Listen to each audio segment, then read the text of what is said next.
Hello साथीहरू, तपाईहरू 2 दिनमा अथवा 3 दिनमा अथवा 24 घण्टामा इङ्ग्लिस सिक्न चाहनुहुन्छ भने पक्कै पनि तपाईहरुको लागि यो भिडियो हो। हामी स्टार्ट गर्नेछौँ। हामीसँग इङ्ग्लिस एक्सपर्टिज हुनुहुन्छ यता। ल अब भन्नु न इङ्ग्लिसबाट। What is your name? भनेको मतलब तपाईको नाम के हो? What is your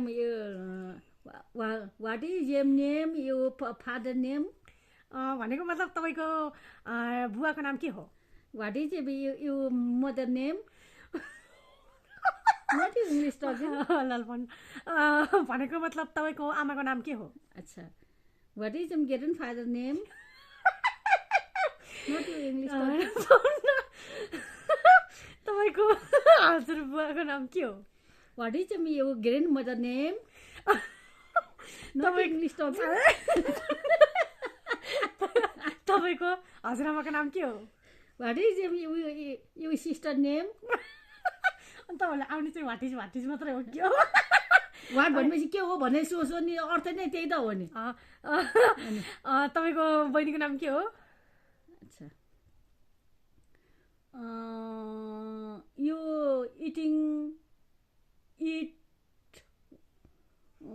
what food you eating? भनेको मतलब तपाईले के खानु भयो? Yeah. Not you hungry? भनेको मतलब तपाई भोकाउनु भएको छैन? Yeah.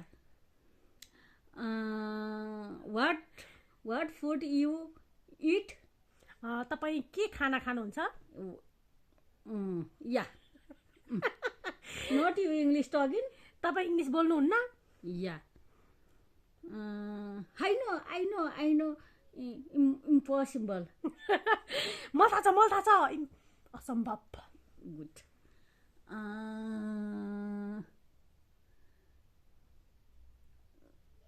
Not you driving?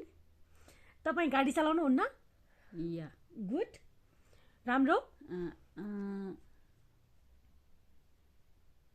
Driving you not you going? गाडी चढेर तपाई कहीँ जानुहुन्न? Good.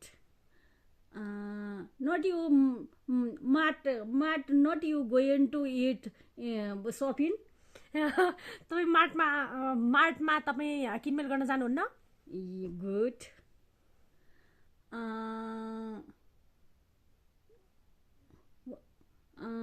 Not you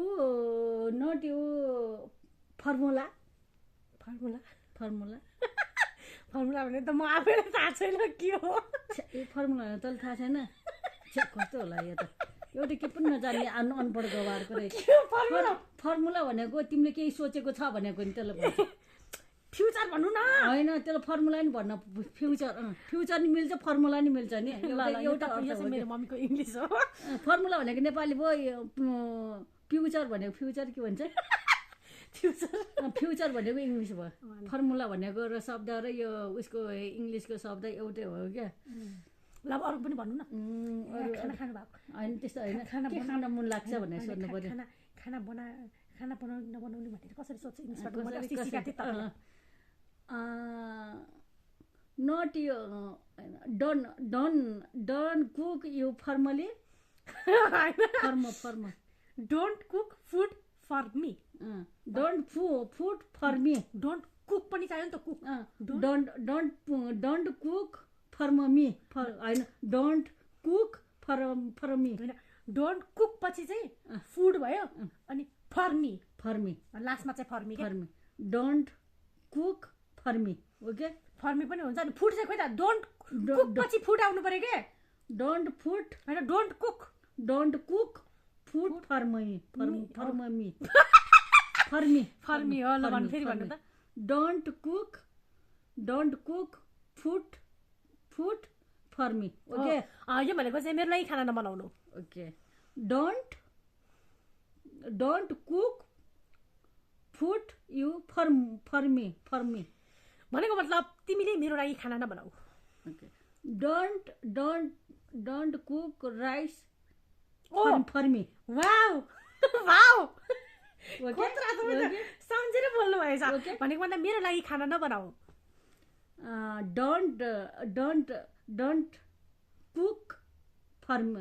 हैन cook for me. Okay.